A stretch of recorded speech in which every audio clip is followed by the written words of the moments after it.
We have the privilege to talk to Marc Skarda. And Marc, your voice is very well known in the Overberg, doing a whole lot of our voiceovers. But over and above that, you are from Parable 15. And you have been through the mill and back since November. Let's just say hi to everybody out there. You have obviously heard my voice many times, but it's nice to chat with you. So we'll have to go back to the beginning.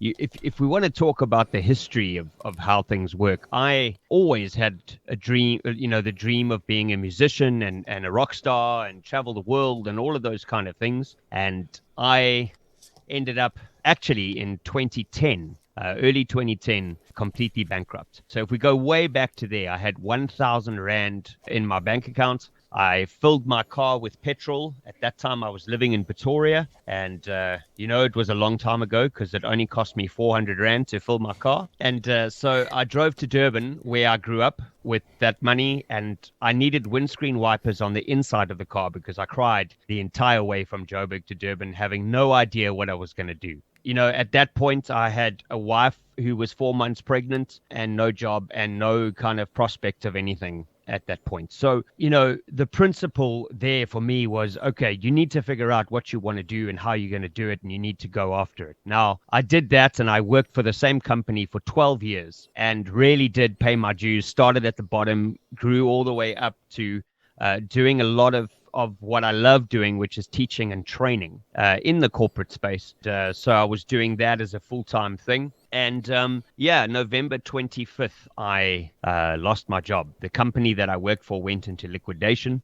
There was no warning. We had no idea that this was going to take place. And so it was massively out of the blue, obviously at the worst possible time of the year. We had Christmas coming up and, all of those kind of things. And it was scary to hear, one, it's over. Two, because the company went into liquidation, you're not getting a retrenchment package because the company has no money to pay you out. So here is your last salary. We wish you all the best. So that was absolutely devastating. And to make things even worse, it was not only you who lost your job, but your ex-wife as well, the mother of your 2 children. In other words, the kids were left with 2 parents without earning an income. Correct, yes. So yeah, and the crazy part as well is that my ex-wife and I are best friends. Which is also crazy. So we worked in the same business. We share kids, obviously, and we have a very amicable divorce. I am remarried, and that's another incredible thing. I grew up believing that you should marry your best friend, so I did. And what I've learned is that sometimes those people are just meant to be your friends. So our divorce was not as a result of infidelity or anything terrible, abuse, anything like that. We got to a certain point in our lives and looked at each other and said, you know what, let's not get to 65 and look back and resent each other for not being the people we want to be. Let's allow each other to be the people we need to be and rather just be friends. And that's what happened. So it wasn't weird in any way, shape or form. But obviously when this retrenchment happened or liquidation happened, we both lost our jobs at the same time, which then meant that our 2 children are now in danger as well. Things like paying school fees and buying school uniforms and food and all of those kind of things became a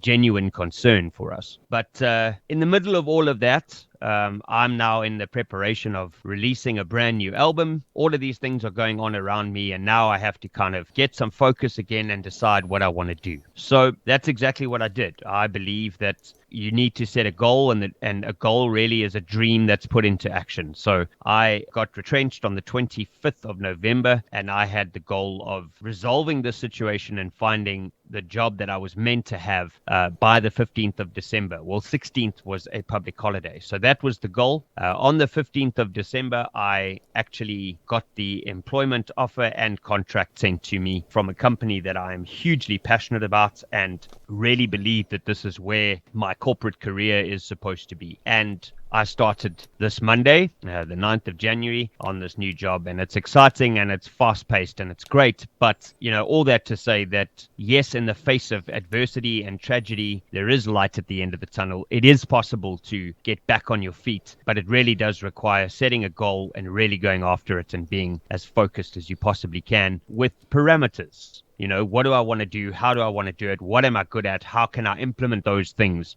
into my life to achieve the goals that I've set? And that is essentially what I was able to do. To put the cherry on top, you finished your album. You're releasing it today. It's so interesting, right? So in the middle of all of these things, I was wrapping up the record. It's being released today, and I'm so excited about it. This album is most definitely the best record we've ever done. So it's awesome. I don't know whether or not it's possible to be better than Parable 15, but okay, you just got to prove me wrong. And the name of the album is Within the Margin of Error. Why? Help me. Why that name? Okay, so it's a little bit of a play on words. The margin of error exists within surveys. So when people say things like 53% of people believe, fill in the blank, whatever that is, what it actually is 52.65. So that margin of error basically explains where they possibly in a survey could be wrong. Does that make sense? So kind of it could be 3% this way of 53, or could be 2% the other way. And they kind of just round it off to a certain number. So that is the margin of error. And my metaphoric kind of meaning behind that was, a lot of people have listened to the previous record by Luminescence. And one of the songs that stood out as everybody's sort of favorite song was a song called Firefly. And again, it's a very inspirational song. But what I was thinking about around this album was, I'm not a guru. I don't know everything. And one should not necessarily believe what I tell you. You should find out for yourself. And so what I'm basically saying, and what we are saying as a band, is we are within the margin of error. We might make mistakes. We might not be 100% correct about what we're saying, but we believe that this is the premise on which we operate as a band, and hope that some of the stuff that we give you is good. So in other words, chew the meat, spit out the bones. Not everything is going to be 100% on point, and we kind of giving ourselves the room to be human and have some error and actually be okay with that. Because I think in today's world, you look at things like Instagram and Facebook and all these things, and you see these perfect people with perfect lives, and they don't actually exist. It's all filters, and it's all kind of just touched up and photoshopped, and you only really see the best of people's lives, if that makes sense. You see the holidays and the fun pictures and the smiles, but you don't see the errors. You don't see the fails that people have gone through, and then, as I say, get up again and be able to continue. So that is the meaning behind Within the Margin of Error. We all live in the margin of error, but no one wants to kind of be free in it and dance there and just be. What a gift to 2023, Mark. The names of your songs are also, it's actually right in spec with what you just said, because Overkill, My Eyes, Child's Play, Crossfire, Alibi, Beautifully Broken.